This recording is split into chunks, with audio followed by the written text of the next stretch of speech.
नमस्कार, आप देख रहे हैं पॉलिटिकल पिच। पॉलिटिकल पिच पे चर्चा करें कांग्रेस की, जिस पर वो कहती है जात पात पर हिस्सेदारी की बात करती है। कहीं यही जात पात पर हिस्सेदारी कांग्रेस को भारी न पड़ जाए।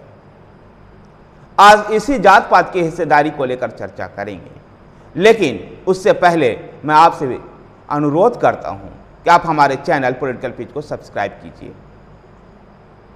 कांग्रेस नेता राहुल गांधी जिस प्रकार से महिला आरक्षण विधेयक पर बोलते हुए संसद में उन्होंने एक आवाज बुलंद की कि महिला आरक्षण में भी ओबीसी को आरक्षण दिया जाना चाहिए, और उसके बाद वो लगातार इस वर्ग को लेकर के आरक्षण की बात करने लगे।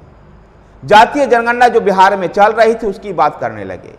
बिहार के मुख्यमंत्री नीतीश कुमार भी एक कदम और आगे बढ़ते हुए जातीय जनगणना की रिपोर्ट जारी कर दी।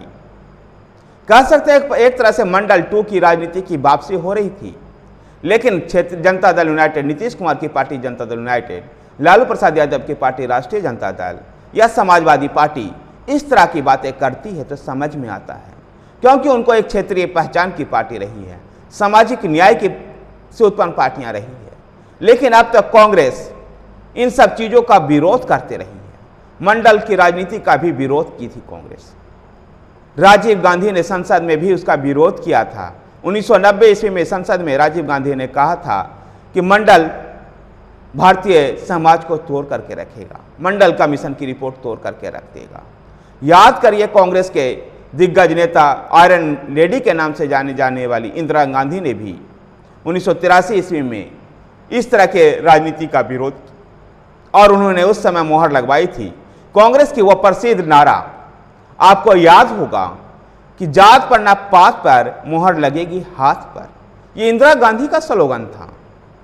और इस तरह के जातीय राजनीतिक, सामाजिक न्याय की राजनीति, पिछड़ा वर्ग की जो राजनीति की शुरुआत हुई थी, उसको हवा निकालने के लिए, उसको खत्म करने के लिए, जात पात को मिटाने की ही बात इंदिरा गांधी करती थी।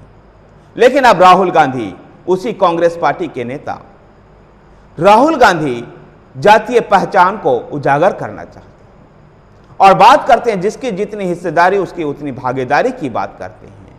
अर्थात फिर से वो पिछड़ा दाव खेलते हुए इस जातीय समीकरण में उलझना चाहते हैं। यद्यपि पहले भी मैंने एक बार बता चुका हूं अपने वीडियो के माध्यम से कि नीतीश कुमार निश्चित रूप से जातीय जनगणना की रिपोर्ट जारी किए हैं, लेकिन रिपोर्ट जारी करने के बाद उनके हाथ सुरक्षित नहीं है, बल्कि सामाजिक न्याय की इस लड़ाई में वो अपने हाथ को जला चुके हैं। कांग्रेस भी ऐसे ही फंसते हुए नजर आएगी, और इसलिए इस वीडियो का मैंने शीर्षक भी रखा है, जात पात पर हिस्सेदारी कांग्रेस को पड़ सकती है भारी। और अगर इस संदर्भ को हम समझे, जहां जातीय राजनीति सर्वाधिक होती है, भारत में बिहार, उत्तर प्रदेश, झारखंड जैसे राज्यों में जाति की राजनीति का बोलबाला सर्वाधिक है। इन क्षेत्रों से लोकसभा की 134 सीटें आती हैं, जिसमें मुश्किल से कांग्रेस को 15 से 20 सीटें चुनाव लड़ने को मिल सकता है।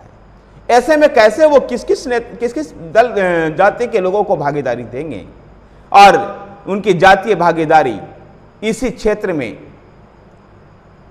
भारी पड़ जाएगी कांग्रेस के ऊपर। फिर मुस्लिम समुदाय से भी ये मांग उठेगी कि उनको भी हिस्सेदारी के अनुरूप प्रतिनिधित्व मिले।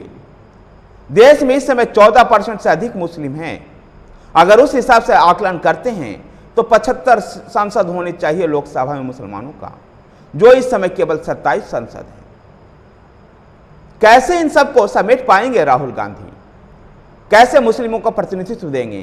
कैसे सभी जातियों का प्रतिनिधित्व देंगे, जिनका बिना कोई रोड मैप बनाए बिना इस जातीय जनगणना और जातीय आरक्षण को लेकर के, आरक्षण की सीमा को 50% से अधिक बढ़ाने को लेकर के कांग्रेस कार्य समिति में प्रस्ताव पारित करते हैं?